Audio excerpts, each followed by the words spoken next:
Today we've got Alistair McDonald, business owner and business coach. He's the founder and leader of a company that turned over a revenue of around $50 million with a couple of hundred staff. For more than 15 years, Alistair has also reported to his younger sister in a business that they founded together, successfully managing and selling residential property in a Melbourne region. Both these businesses have been running for more than 15 years and still growing strong. Only 4% of businesses are still alive 15 years after they've been started, and Alistair has founded 2 of them. According to the people close to you, Alistair, you've been coaching people your entire life, and in 2016, you decided that you will focus the majority of your time to help business owners succeed. So, Alistair, welcome. Is that right? Have you been coaching people your entire life? Are your friends correct? Thanks, Harsha. Well, no one said anything until August 2016. I can't remember the exact night when I launched as a coach, and then all of a sudden, everyone's saying it. Yeah, he's always been coaching. So, of course, in close relationships, it's otherwise known as giving unsolicited advice. Apparently, I have. Tell us a bit about what you do and how you help people and the types of people that you're helping now. Okay, great. Thanks, Harsha. Well, I'll go reverse if that's okay. So the types of people that I work with, I have a broad range of skills these days and a broad capability. But the sort of people I work with are business owners, first and foremost. I'm still focused on people that are in business and looking to grow their business. As you touched on, I'm part of 2 businesses now that have lasted more than 15 years, and that is quite rare to have even one. So one thing I can say is I've got experience developing a business that will not only survive, but thrive. One of ours got pummeled during the lockdowns in Melbourne, and it's made it through on the other side. And, over the next 12 months should start growing, substantially again, or it is growing already. So yeah, I help business owners, and look, I'm better off helping the ones that have got an established business with established revenue. So usually what's happened is they've hit some sort of block or ceiling or resistance that they don't know how to overcome. And then I can come in and help them with that. So examples, they might consistently hire people and lose people and hire people and lose people. So the team's not growing. They might have the same revenue month in, month out, year in, year out, or it might be slowly decreasing, so that there's signs that growth is not happening. And how I help the business owner is pretty simple, actually. First of all, I help the business owner see what they do not see for themselves. So as human beings, we all have things that are out of our sight. E.g., I was coaching people, I didn't know it. That's it. Yeah, until someone else told me. In fact, Harsha, can we declare? You told me. You approached me and said, "Can you coach me? And I'll pay you." So I had to be told. So every business owner, they're a human being. They have things that they're doing or not doing that aren't working in their business, and they don't realize it. So I just, one thing I do is help them by starting to see that. So they might see that I keep hiring people, and for the first month it's exciting, the second month it gets tough, and then the third month we just got to get rid of them. And it's just this repeating pattern. And what I help the business owner see is there's nothing wrong with them, but it is them that's causing that pattern, not the employees. They're attracting the employees that will reinforce that pattern for them. Does that make sense? I was talking to someone the other day, and there's all these things that happen to us. One element that always follows us everywhere we go, and generally when we wake up and we look in the mirror, that element is there, and that's the man in the mirror. That's it. Man or woman in the mirror. So, Thank you. The man or woman in the mirror. Absolutely. And look, these days, the person that identifies however they identify in the mirror. I mean, I'm not, not yes. not yeah. So that's a big part of it, right? The other part of it is I've now got close to 25 years of experience. In fact, close to 25 years of experience in my own businesses, all from startup. Before that, I had jobs in larger organizations, sure. But for the last 25 years, it's all been startups that I've been involved in. And over that time, I've learned a lot. In fact, I'm going to say I've made all the mistakes you can make, more or less. And so I've got a really clear idea about how to avoid the nasty ones, and my job is not to support the business owner and protect them and stop them from learning, right? They've got to learn and grow. That's ultimately where they're going to get their life. But they don't need to do it taking the sort of risks that I took. So, and while that's not an exact problem I've encountered with coaching, I've certainly seen people who aren't handling affairs like that in the appropriate way. So, that my hands-on experience, expertise, my own practice allows me to provide that direct consulting advice as well. Yeah, I'm growing my knowledge around business, and there's certainly a lot of moving parts. And, is it safe to say when hiring a coach, or, you going and training or coaching someone, what you're really hiring is exactly what you just said, how to avoid having that foresight, and how to avoid those pitfalls and the bumps in the road that are coming ahead. How do you place yourself? Is that how you support? Yeah, and it's actually great what you just said, because it just suddenly, brought it into view for me, right? I didn't hire coaches at the beginning, but I did hire coaches, and I hired them when I was clearly stuck. And it's a common thing that people wait until they're clearly stuck. I've got a client who's an absolute superstar who heard about me and then waited a year, and then a year later was like, man, I should have hired you a year ago. So, and I'm in the same boat. I avoid being coached. I still avoid being coached until later I'm like, why don't I just get coached?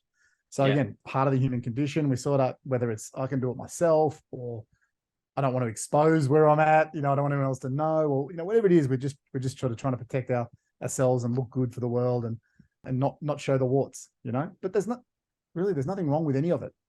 Yeah. And there's no wart that anyone can show me that's going to bother me. I've seen them all, probably on my own self. So just on that, I think it's important to highlight that, and people listening on this video may have heard it many times, but they kind of ignore this fact. It's an investment in yourself, and it can be scary. I remember what probably wasn't the first coach that coaching program that I signed up to, but I didn't tell my family about it, and it did cause a few problems which we had to work through. And I'm not saying this to boast, but putting $8,000 on a credit card without consulting anyone around you need to kind of develop that almost the courage, but just to say, look, you need to invest in yourself if you can grow your business, the effects on the business will be, that will be amplified. So I just wanted to highlight that when people are thinking about coaching, it is, the coach's time that you're hiring, their expertise, the mistakes that they've made, how to avoid that. So that's what you're essentially tapping into, so you can move a lot faster. And look, just on that, Harsha, I want people to be clear. I am very good at what I do, and I've got an event coming up next week on the Gold Coast, just by the way. So if anyone's on the Gold Coast, Tuesday, the 13th of December, you can cut this out if this is going to be used beyond that date. Yes. I've got an event for business owners. Now, I can make my services available for as little as a few $100s a month in a group setting. So I am good at what I do, and I can be affordable. And then, what happens inevitably is some people are in the group setting, they do the work, they grow, they take me on one-on-one, they do the work, they grow, they get me more involved, and it accelerates. Excellent. Now, I think what we'll do is, around this video, we'll put some links on how people can contact you about organizing a group coaching, or if it's one-on-one, if they just want that personalized approach. And what I wanted to get into now is really discussing, people have gone through a lot over the last 3 years, but we're coming to the end of a year as well. And it's generally around this time people, and I certainly go through this, it's like you start to reflect back and go, okay, what have I actually done? What have I achieved? And there's all these mixed emotions coming up. You might wake up at 3 a.m. going, oh, what am I doing? Or you might wake up and go, hey, it's been a great year. And you start to set these New Year's resolutions. Generally, these New Year's resolutions, if you're determined enough and you have the willpower, they go on till about mid-February, and then they start to drop off because life catches up and your routine catches up. What are your thoughts? What are your thoughts on this whole approach of having New Year's resolutions? If people want to make a shift in what they're going to be doing in 2023, they want to achieve some goals, they might have one or three goals or whatever it is. What's the best approach for this? It's a great question. And look, everyone that just heard you ask that question already knows the answer. They already know that they put things off, and then, oh, this is a time when everyone else is doing it, so it's kind of trendy. I'm doing what everyone else is doing. We're just following a pattern, So I like this time of year because there's a spirit about people that I love. when I was a kid. I loved it, getting gifts and all that other stuff. But I continue to love the spirit that people bring. There does seem to be more love around Yes. at this time of year. And I love that. So other than that, it's no different for me. So it's not to say I never was like that. I've done different goal setting at the start of that stuff too. And I was like everybody or most other people, it lasted as long as it lasted. So what I now do is I spot something and I take action.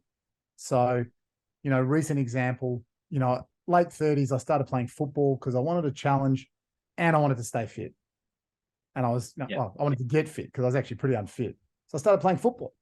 So I started playing football after when most guys were stopping playing football. Now, that was great. I got strong. I got fit. I pushed my body far beyond what I thought was possible. And then at 46, 47, whatever it was, I did, the meniscus in one knee at the start of one season and the other knee the second time. I thought, I'm not doing rehab. I'm not going back. Like my body's telling me something. But so then what, 46, 47, what I realized was at the end of the seasons, probably end of the second last season, I need to start finding a practice that's not running around 2 days a week training and then running like you wouldn't believe on a Saturday that'll keep me in shape. Yeah. So I just started walking a long way, and now it's not the same, but for the rest of my life, it's going to benefit me in every way, low impact weight bearing exercise, time in the sun, outdoor oxygen. And I've been, for the viewers watching this video, I've been on one of Alistair's walks, and they're not short walks.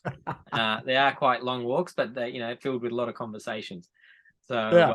So that was me, right? So that was me progressing through life. Now, recently, I got clear. I'm in reasonable shape. I'm hanging on to stuff around the belly, right? How many other people in society today have the same problem? And I realized just with a little bit of research that it wasn't so much weight as inflammation. Now, just for those that aren't aware, we live in an age where inflammation is everywhere. There's so much in our lifestyle and our nutrition in the environment that causes inflammation. So if you don't know that, start to look at that. So I thought, I had to start to look at how do I reduce inflammation. So I just started to develop new habits around that, which includes nutrition. And I'm currently, a few weeks or whatever into intermittent fasting, which is making a massive difference. So, I go longer periods of time without food. I eat less food. I need less meals. And there's just no way I could do that having 3 square meals a day. I couldn't rewire my brain like that. Like I couldn't, or I didn't anyway. Yeah. But just saying I'm not eating till midday and then I'm just going to stop, in the evening, that was enough, and now I still have a coffee in the morning. So I'm based in Tweed Heads most of the time. I get up, go get my coffee. I walk around from New South Wales into Queensland. Like it's just that routine, that ritual is just beautiful. The surf, the sun, even if the weather's wild, whatever. So I'm not giving that up. I don't have anything substantial until well into the afternoon. If I do a workout in the morning, and again, as a routine, I've got a resistance band. I do some basic weight bearing and then some stuff with a resistance band. So I can carry that around with me everywhere because I travel a lot. And if I do that, then I'll just have a protein shake. So again, I'm having something, but it's not filling my belly. If it's quality stuff, it's not going to lead to inflammation and so on. So there's just a few concrete examples of how I detected a thing and I found a solution and I implemented it, not waiting for some arbitrary date to start looking, well, what do I need to do now? So in reflections on how things have gone over the year, do you have any suggestions for business owners on how they can reflect back? Yeah. And look, just to kind of complete that answer to your question about, because it's important, it's relevant. Mm-hmm.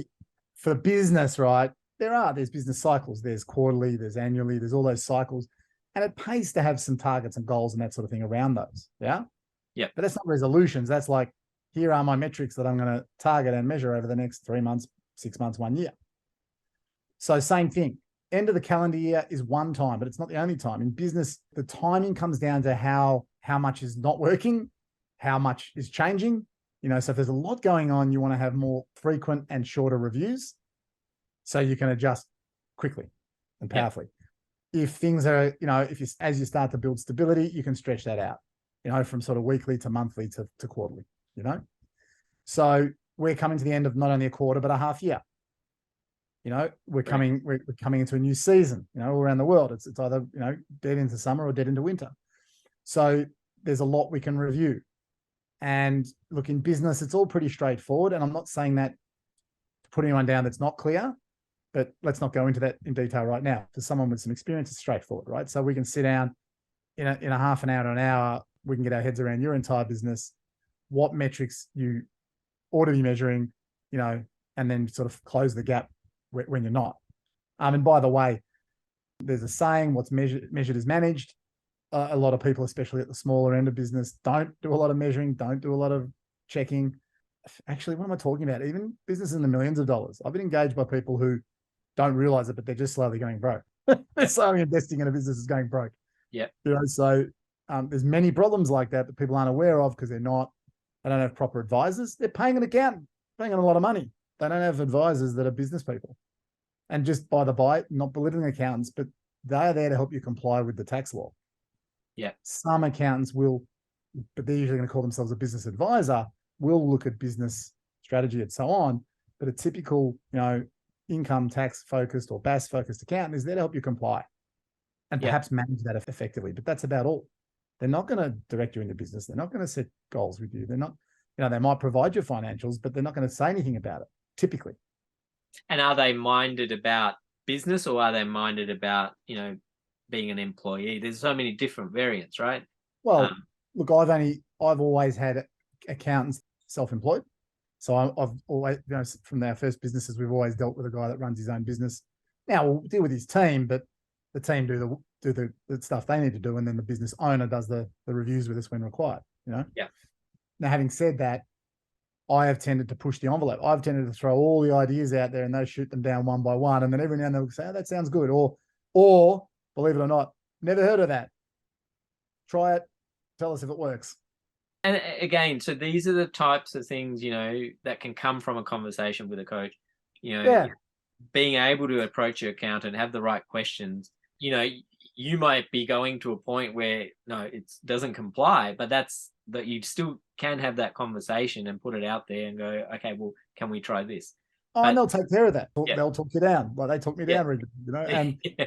and just by the by, I've actually got some incredible software that has blown the minds of accountants when they've seen it.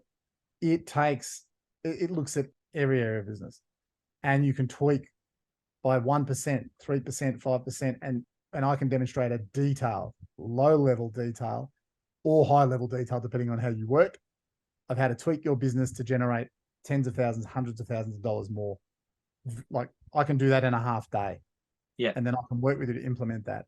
And accountants love this stuff because it's all like we talk business. I put it into my system. It then spits out financial metrics. Yeah. It's an incredible system. So that's just something else that I have that not a lot of coaches have. There's about 1,000 of us worldwide that have this system, and it is mind-blowing.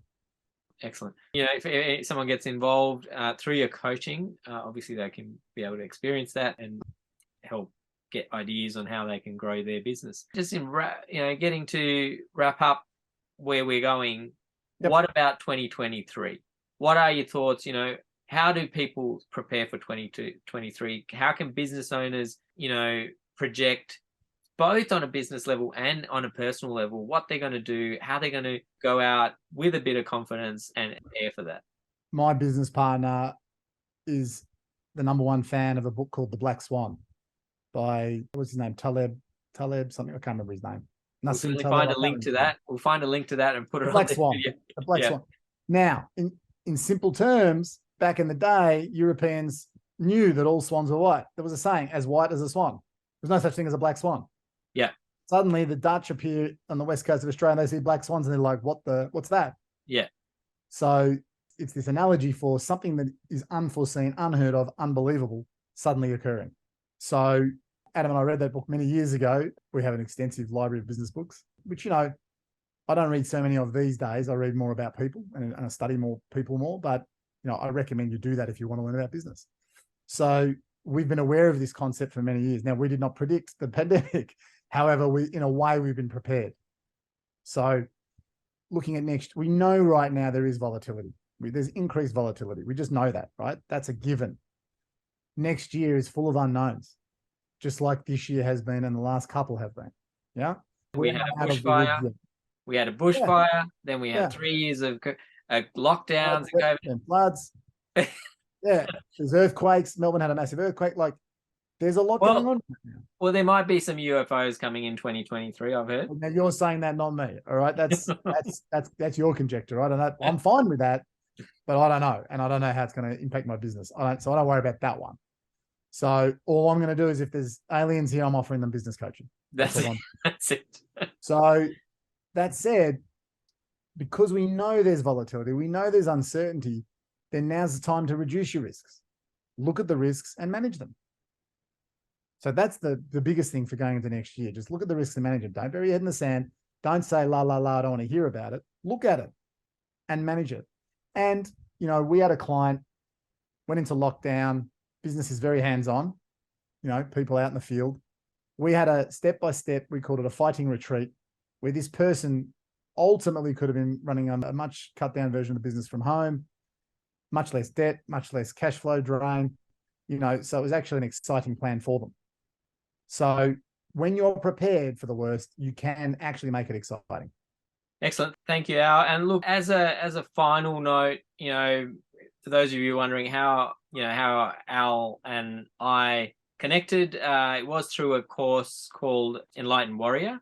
Although I didn't meet Alistair at that course, we certainly connected. You put your name on a sheet of paper where I said, anyone that wants to connect on LinkedIn, put your name here, and you did. Yeah.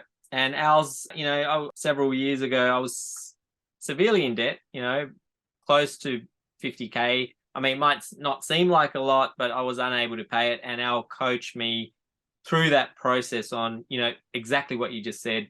How do you face it? You know, it might be scary, but you just got to look at it and take action. And, you know, one of the things I think we learned at, you know, Enlightened Warrior T. Harv Eker course was highest energy wins. You know, we applying those principles, that's what I did. And, you know, I came out of it. So, you know, firstly, I like to, you know, just give a thank you for that. Very grateful. And thanks for coming on the Business Spotlight and sharing your experience, your offering through your coaching. Yeah. We're going to put some links around this video. Was there any final comments that you wanted to mention? Yeah. Every human being knows what's right for them. They know what they need. And the trouble is, some of us get into analysis paralysis. Some of us get into doubting ourselves. Some of us get into getting advice from 10 different people and trust yourself. And just whatever choice you're going to make it and manage any risks that you see, but make the choice and take the action. A big saying in entrepreneurial circles, which is fail faster. You're going to fail. If you're sticking your neck out, you're going to fail. And if you're not sticking your neck out, you're not really going to succeed that greatly. You just don't. Yeah. So if you want to succeed greatly, stick your neck out, be ready to fail, manage the downside risks. If that means having a coach, having a mentor, having a consultant, having a teacher, having someone around you, get them. Great. Thanks, Al. I'll leave the invitation open to connect future in interviews as we have topics of interest that come up. Thanks. But for now, for those watching, have a wonderful Christmas and a happy new year, and we'll catch you in 2023. Merry Christmas. Thanks, Harsha.